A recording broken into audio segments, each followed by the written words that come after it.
ஏமலே இப்படி காலையிலே கத்து கத்துன்னு கத்திக்கிட்டு வர மெதுவா கூப்பிட மாட்டியல? ஒரு தன்மையா கூப்பிடணும், ஒரு பாசமா கூப்பிடணும், அப்படி எதுவும் கிடையாதா? இங்க பாரு, நான் தான் மெதுவா பாசமா ஆச்சியோ ஆச்சியோன்னு கூப்பிடுறேன். ஆனா நீ தான் மூஞ்சி அப்படியே பட்டக்காளி மாதிரி வச்சிட்டு உடு உடு உடுன்னு உட்கார்ந்திருக்க. நான் அப்படி இருக்கேனா நீ இப்படி இருக்கியா? முதல்ல சொல்லு. ஏலே என்னன்னே தெரியல, ஒரே தலைவலியா இருக்கு, அதான் அப்படி இருக்கேன். சரி, என்னத்துக்கு கூப்பிட்ட? அதுவாச்சி வயிறு லைட்டா பசிக்கிற மாதிரி இருக்கு, அதான் ஏதாவது சாப்பிட வச்சிருக்கியா? காலையில டிஃபன் என்ன பண்ணேன்னு கேட்கறதுக்கு வந்தேன். ஏலே கொஞ்சோண்டு சட்னி இருந்துச்சு, எல்லாரும் சாப்பிட்டுட்டு போனாவோ. அதுக்குள்ளேயும் உன் அத்தைக்காரி வந்து அப்பளத்தி பழிச்சு வைக்கிட்டு போயிட்டா. புளிக்குழம்பு தான் இருக்கு, இட்லிக்கு வச்சு சாப்பிடுறியா? அவளுக்கு இங்க என்ன வேலை? அவ வீட்டுல போய் திங்க வேண்டியதானே, இங்க வந்து தான் திம்பாலும். அதுவும் இட்லிக்கு புளிக்குழம்பா?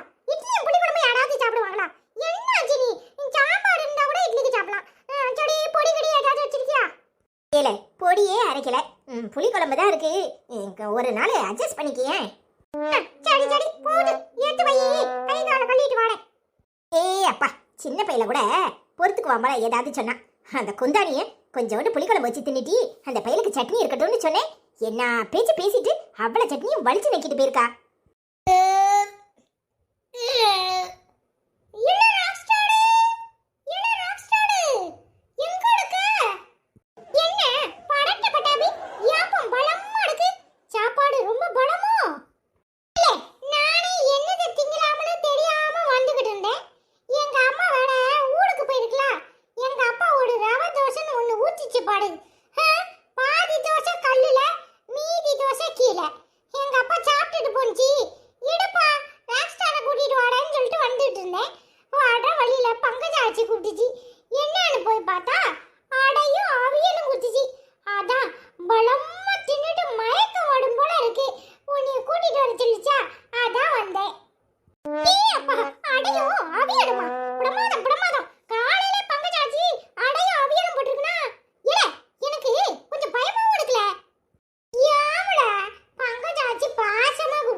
என்னல திருடனுக்கு தேல் கொட்டின மாதிரி ரெண்டு பேரும் வேகமா ஓடி வந்துடணும்னு பிளான் போட்டிருக்கேல, ஏதாவது களவாணி வேலை இருக்கா?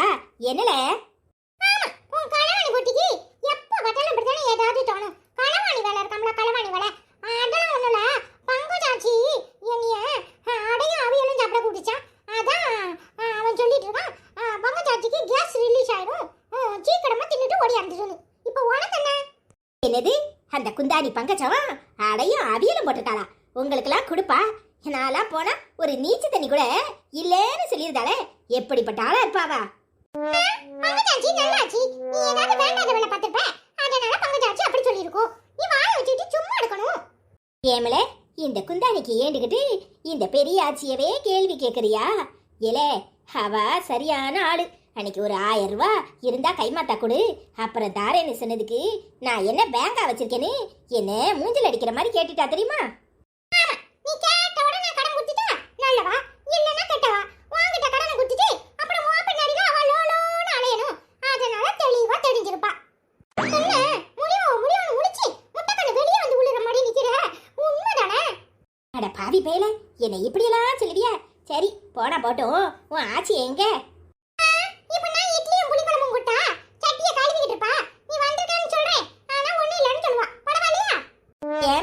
என் தங்கச்சி எனக்கு ஒண்ணு இல்லைன்னு சொல்லப்பறா, நானே போய் பாத்துக்கிறேன். நீ என்ன பாத்துட்டு இருக்க? வாட போவோம்.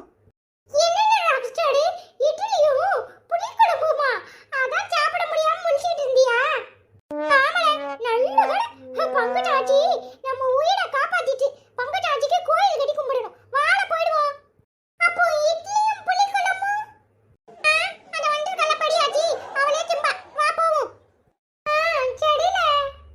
எதுக்குடி அவசரமா வர சொல்லி 50 ஃபோன் பண்ற? ஒரு ஃபோன் பண்ணா பத்தாதா? வர மாட்டேனா? ஏடி? இப்ப என்ன பிரச்சனை உனக்கு? நானும் நேத்துல இருந்து போன் அடிச்சுக்கிட்டே இருக்கேன், எடுக்கவே மாட்டேங்கிற. அதான் உங்க அம்மா உனக்கு எனக்கு கல்யாணம் பண்ணி வைக்கிறேன்னு சொல்லியிருக்கல, பின்ன என்ன? ஏன் போன் எடுக்க மாட்டேங்கிற? ஏன் உங்க அம்மா இருந்துச்சா? உங்க அம்மா முன்னாடி பேசினா என்ன குறைஞ்சா போயிருவேன்? அறிவு இருக்கா உனக்கு? உனக்கு அறிவு இருக்கா? படிக்கிற வேலையை மட்டும் பாரு, கல்யாணம் நடக்கிறப்ப நடக்கும். டேய், இத்தனை நாளும் நீ தான் கல்யாணம் படிக்கணும்னு மழுக்கு நின்ன. நான் தான் படிச்சு முடிக்கணும்னு சொன்னேன். இப்ப உள்டாவா மாத்தி சொல்ற? ஏடா, என்னாச்சு உனக்கு? யாராவது உன்னை ஏதாவது சொன்னாங்களா? டேய், நீ வேலைக்கு போற மாதிரி தெரியுது. அப்படி மட்டும் ஏதாவது நடந்துச்சு அப்புறம் நான் என்ன பண்ணுவேன்னு எனக்கே தெரியாது. அறிவு கட்டுத்தனமா எதையாவது உளறிக்கிட்டு இருக்காது. நான் வேலைக்கு போறேனா? ஏடி வேலைக்கு போக போறேன்?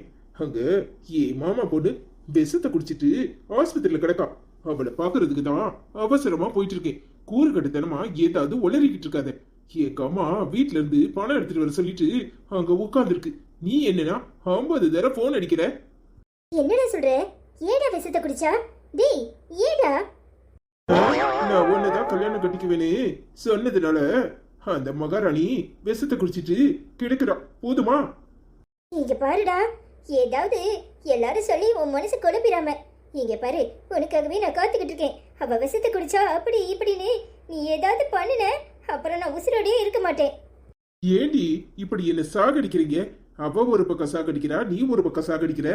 இங்க பாரு, அந்த எருமை கோபத்துல விஷத்தை குடிச்சிட்டு படுத்து கிடக்கு. அதுக்கு முதல்ல சரியாகட்டும். லூசு தரமா எதையாவது ஒளறிக்கிட்டு இருக்காது. அதான் உங்க அம்மாக்கு எங்க அம்மா வாக்கு கொடுத்திருக்குல்ல, அதையும் மீறி எதுவும் பண்ணாது. எனக்கு என்னமோ பயமா இருக்குடா, நீ அங்க போகாத. என்னடி இது? மனிதாபிமானம் இல்லாம பேசிக்கிட்டு இருக்க. அங்க ஒருத்தி ஆஸ்பத்திரியில சாக கிடக்குறா. அவளை பார்க்க போக வேண்டாம்னு சொல்ற? எனக்கு என்னமோ பயமா இருக்குடா. லூசு மாதிரி ஒளிரிக்கிட்டு இருக்காது. எதுக்கும் பயப்படாம கம்மனி இரு. அதான் நான் உன்னை தவிர வேற யாரையும் கட்டிக்க மாட்டேன்னு சொல்றல. நீ என்னன்னா லூசு மாதிரி ஒளிரிக்கிட்டு இருக்க? நான் எப்பவுமே உனக்கு தான். இந்த தனலட்சுமியை விட்டுட்டு வேற யாரையும் நான் கட்டிக்க மாட்டேன். டேய் செல்வா, உண்மையா தானே சொல்ற? உண்மையா தான் சொல்றேன். போதுமா? இங்க வா, பைக்ல ஏறு. நான் உன்னை வீட்டுல விட்டுட்டு போறேன். அதெல்லாம் ஒண்ணும் வேண்டாம். வந்த எனக்கு போக தெரியாதா? நீ போன் எடுக்கலன்னதும் எனக்கு ரொம்ப டென்ஷன் ஆயிட்டு தெரியுமா? சரி சரி, நேரத்தோட வீட்டுக்கு போ. நான் போய் என்ன ஏதுன்னு பார்த்துட்டு வரேன். சரிடா.